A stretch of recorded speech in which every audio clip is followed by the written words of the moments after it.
Hey everyone, how's everybody doing today? My name's Tammy, and I appreciate you hanging out. Um, these are some strange times, very strange times, and I come here to actually talk a bit about what I've come to determine through my investigation of nature, the nature of nature. For those of you who are unfamiliar with me, I've got a background in pharmacology, and I've been working professionally with essential oils for I'm a master clinical aromatherapist for the last 30 years, about 30 years. And my specialty is the investigation of plant constituents as they relate to drug development and human physiology. And so that's pretty much how I work with folks, and what I write and talk about. But through that extensive research, it's become evident to me that there's a lot more going on than we're being made aware of. I guess this is the best way I know how to say it. So, and I was going to, I'm going to still write about it. I actually have started writing about it, but it's time, given these days of protests and upheaval and the United States, going up in flames. I mean, I'm envisioning, the rising of the phoenix at this point, with this level of anarchy, because that's how it comes across to me, and I understand the impetus for why things are going in such a way. I am right there with everybody. I completely agree with our upset and our need for justice and so forth. However, and I actually did a video the other day talking about empowering versus overpowering, and how this really is on some level representative of what's happening to our bodies, on the molecular level, at the cellular level, with regards to inflammation and our health. But that wasn't really a very comprehensive talk when I did that. So I thought I'd come back to reveal or to share what I've come to understand is the essence of nature. And I've talked about it a lot in some respects when I've said that, nature communicates via chemicals. I mean, this is what I write about. This is really the premise to the work. It's the foundation of my work, which is not about control. It's not about force. It's about empowering wellness. Now, but I'm not here to promote any business. I'm here actually to express what's going on, and maybe in some way begin to help shed some light so that we can find a better way of coexisting on this planet of ours. So the first thing I want to say is Namaste. You more than likely have heard that, and Namaste actually means it's a version of it is I honor the light within you.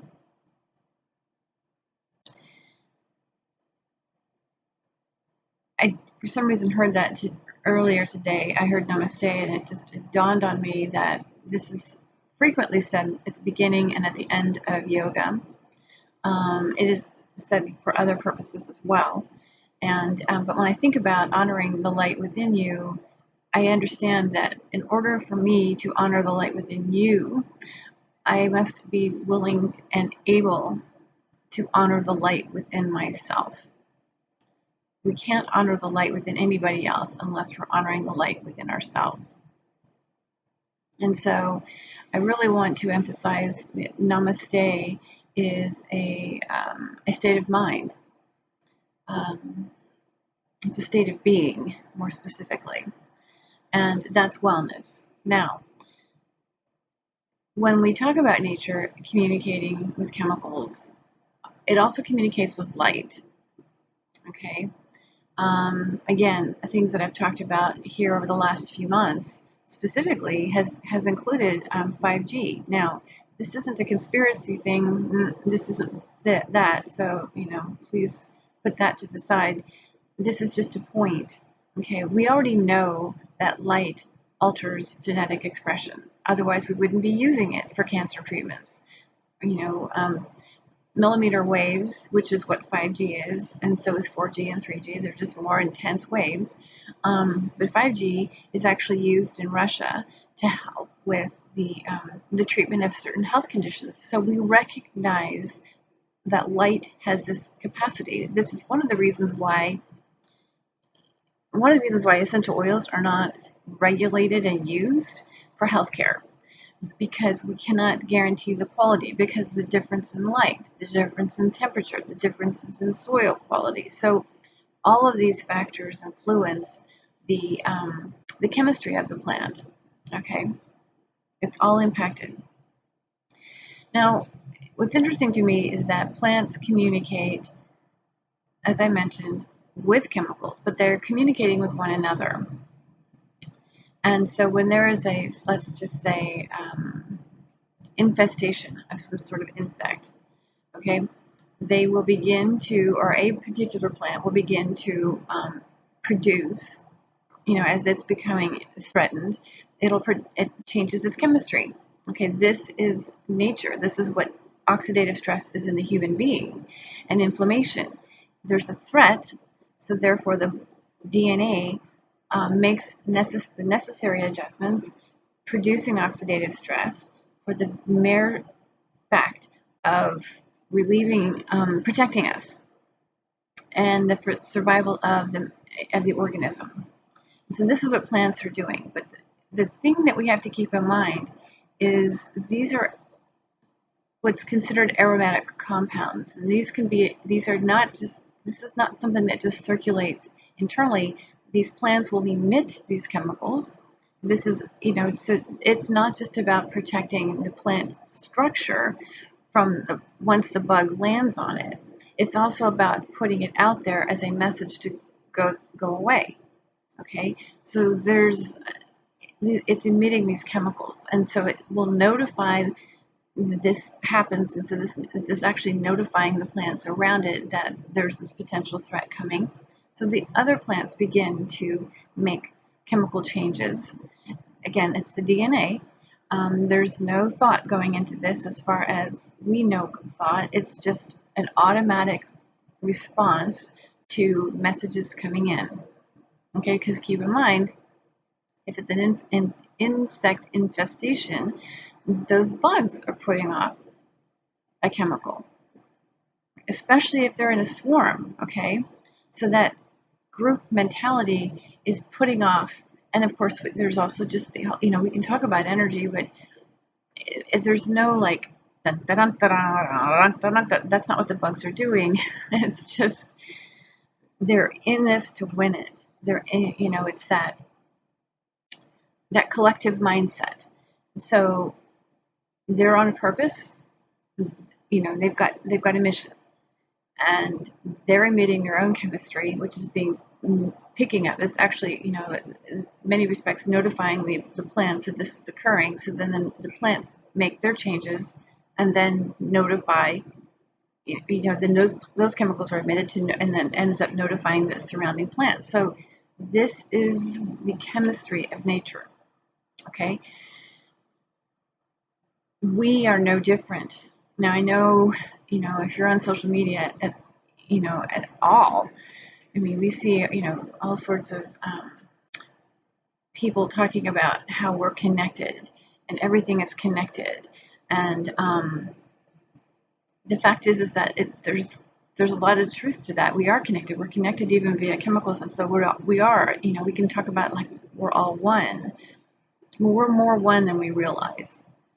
And so the human body begins to pick up, my my theory is it's actually picking up on these other chemicals that are being emitted by the plants, and it'll make differences within us. Okay, so this is just an ideal bubble world where there's no anything else going on. We're just kind of talking, bringing up the layers. So especially historically, when we think about our ancestors and the way they survived, okay, they relied heavily on their sense of smell. And we talk about how animals can sense when we're nervous, right? Well, we can sense when something's, we can actually sense. This is all occurring. If somebody's around you and they're upset, you can tell, even if they're not saying it, okay? Even if they're not expressing it through tears or what have you, you just can tell that they're upset, and you start to feel it within yourself. Or you witness an accident, kind of like I did the other day. I witnessed a head-on collision. And I was the one that called 911, and I couldn't stop myself from shaking. I just was, not panicked about anything. I knew the circumstances, and so I was just trembling. I couldn't control it. This was just happening. And that's the point to all of this. So so I'm kind of building up here. It may take a little while, so bear with me. So in an ideal world where there's nothing else man-made going on, there's just light, right? And natural chemicals being produced and emitted between insects and animals and plants and humans, and it's all communicating. Okay, so we can tell, although we tend to want to dismiss it or ignore it. We don't realize essentially that we're picking up on something else around us.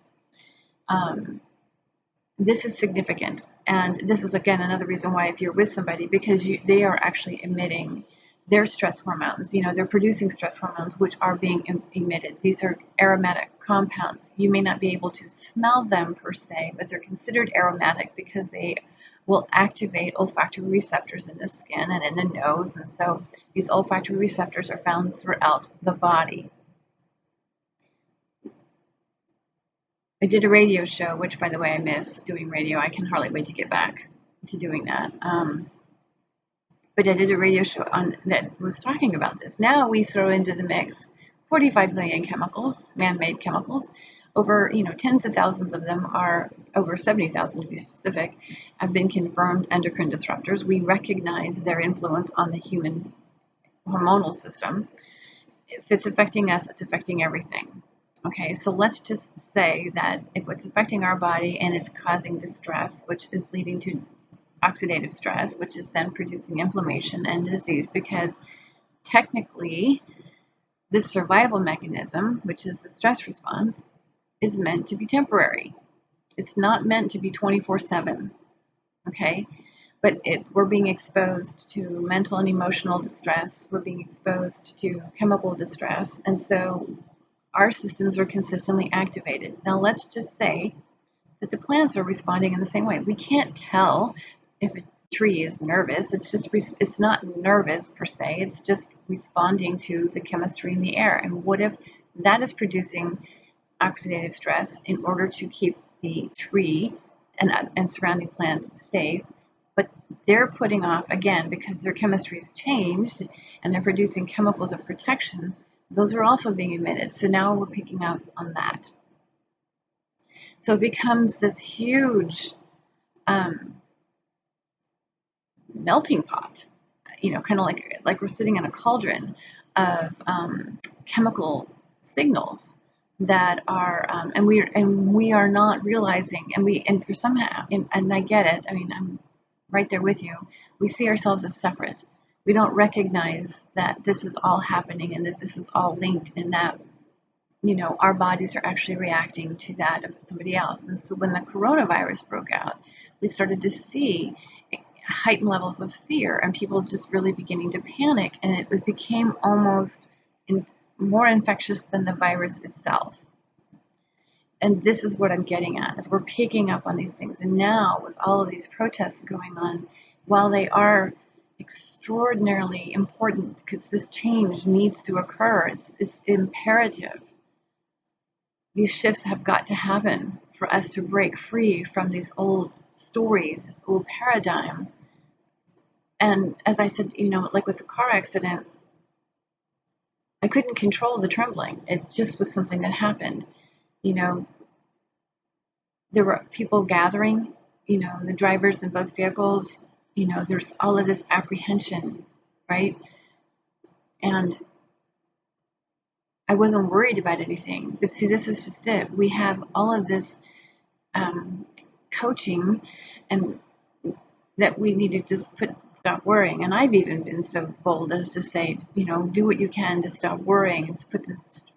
But the more we worry about worrying, the more we're resisting our own our humanness. Okay.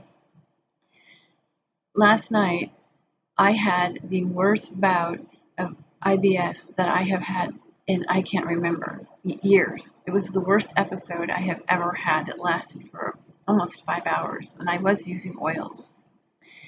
I was struggling because I couldn't figure out what the heck I did, what I had been worried about, what would have brought all this on, because we always hear about this as stress. I did everything in my power to try to relieve it, including just laying down, because that's all I knew that I could do was to take care of myself. And I don't think I'm the only one, but the truth is that there was really nothing going on in my day yesterday that would have preceded this, that would have triggered this. And so to me, it's this massive collective wave of energy that's being put out, and it's energy in the sense of it's chemical messengers. This is energy. Okay, then that doesn't even include, the light, the sunlight, and if you believe in, the energy of the planets and the whole. I mean, we know the moon has an effect on us. Okay, and we're coming into a full moon. We know that it has an effect on our planet because this is what affects our tides. Okay, so there's no getting away from the fact that this gravitational pull of these things is impacting us. The best thing that I know that we can do is to practice Namaste. It's to be able to recognize that we're feeling this way. We may not be able to ascertain what is going on to cause us to feel this way, but honoring the light within us, honoring what we need right now. Yes, there's stuff that has to happen. Like yesterday, I was mortified because there was things that I want to do. I got to get on with Circe's, next leg of her journey. There's a lot of I got to work on some newsletters. There's things that I've got to get done, and I was literally laying in my lap because I couldn't do anything. I was brought to my knees. And we may think that, well, yes, stuff has to get done. In the case of all of this injustice that's going on, and how we want to change the tide of justice and love and standing together and honoring the lives and light in each other. But sometimes it takes the paying attention to how the body is responding. It's notifying you that what you need to do, regardless of what what our head tells us. It's a matter of what because the body is is the vessel that's going to get you there. But if we're not honoring the light within us, and we may not, just because our head says that this isn't supposed to be happening and there's other things that need to be going on, doesn't make it right. It just means we're trying to control it. We're trying to control circumstances, but there's no control. The only control we have, and I've said this, and I know we've heard this all before, and and now when I think about Namaste, it's like we can control our minds. And again, I've really, through my own practice of yoga and spending time in nature and all of it, and just researching and writing, and just I really learned how to not let this other, notice things that are happening, but not make it control me, control my decisions, control my next move. Again, when the IBS, it's hard when that degree of spasming and pain, and then begins to trigger anxiety because I couldn't get comfortable. All I did was try to fish around for what happened. And the truth is I couldn't come up with anything that happened. And all I could do was just dial it down, literally dial it down, forget about what I thought I was supposed to be doing, and just be with myself, honor my own light. And again, in these turbulent times, recognizing the fact that the more people get worked up like this, the thing is we're responding to one another, okay? And if we can deliberately begin to take care of ourselves and honor the light within ourselves, it gives us more capacity to actually alter our approach. Doesn't mean that we won't do something that's important and valuable and powerful and very necessary in the shifts that the world is in need of. But maybe as having these, recognizing that the more we buy into or we find ourselves attached to the upset, the upheaval, and we find ourselves more engaged with that, the less connected that we are to the mission. And I know that sounds really strange, but I believe the mission is love, and I believe the mission is light. And no, that does not mean that we're all just sitting around singing Kumbaya and holding hands. It's called conscious activism. But sometimes, so when these messages are being sent, consider the fact that we are nature. And the nature around us is working to let us know what we need to be doing. What's best for us. Because our heads aren't telling us what's best for us. I don't know, I've said it before and I'll say it again. We have this idea that we are the masters of our domain, and all I'm telling you is we are servants to nature. Nature as a whole is what we're plugged into. And the more that we can disconnect from what our heads think should be done, and again, it's the upset, it's the upheaval. And it's not to say, if you feel upset, be upset, but don't let it be your guiding force, if that makes any sense. I find this very difficult to digest. I find this whole year, and we're only halfway through, to be surreal. But the last thing I want to do is to be panicked and upset about anything.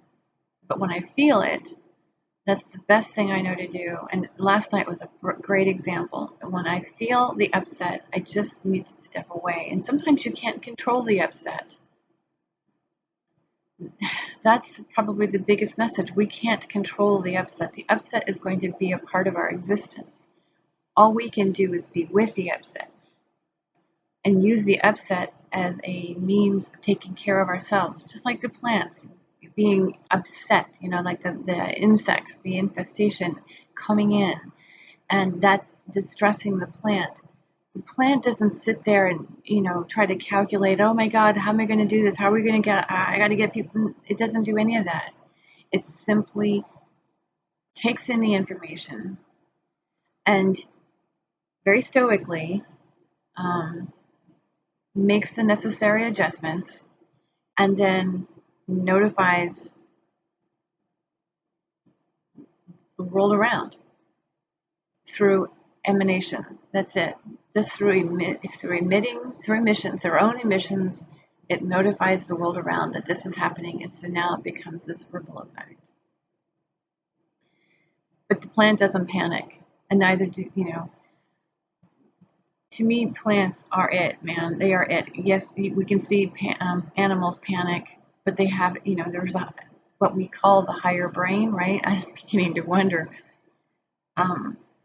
Reasoning is great, having the ability to calculate or to make a move is necessary. But if we're not paying attention to how we feel and to this upset and letting this upset notify us as to what we need to do to take care of ourselves first, to honor that light within us first, we'll never be effective in being able to assist anybody else. It just won't happen. We're going to keep stumbling over ourselves. So taking a lesson from the plant, rooting ourselves where we are. When the distress signals come in, let them pass through us. Recognize that this shit's got to stop and we want to do something about it, but I'm not going to go there until I feel solid in myself. And it will pass. I mean, when I was on the phone with the dispatcher the other day, it did pass. By the time I got off the phone, I was already done shaking. It does go. It was just like a wave that passed through me. This is possible. The more I worried about my abdomen, my stomach last night, the more my gut, the longer it lasted. So when I say don't worry, I'm saying we can notice these things are happening. We can notice that things need to change. We can notice that we want to be a part of it. But there's no sense in forcing anything. Let the upset pass through us. It'll pass. And then all we have to do after that passes is make the next necessary move in the direction of honoring the light of somebody else, because we took the time to honor our own. I hope that makes sense. Thank you very much for tuning in. You guys be well. I love you, and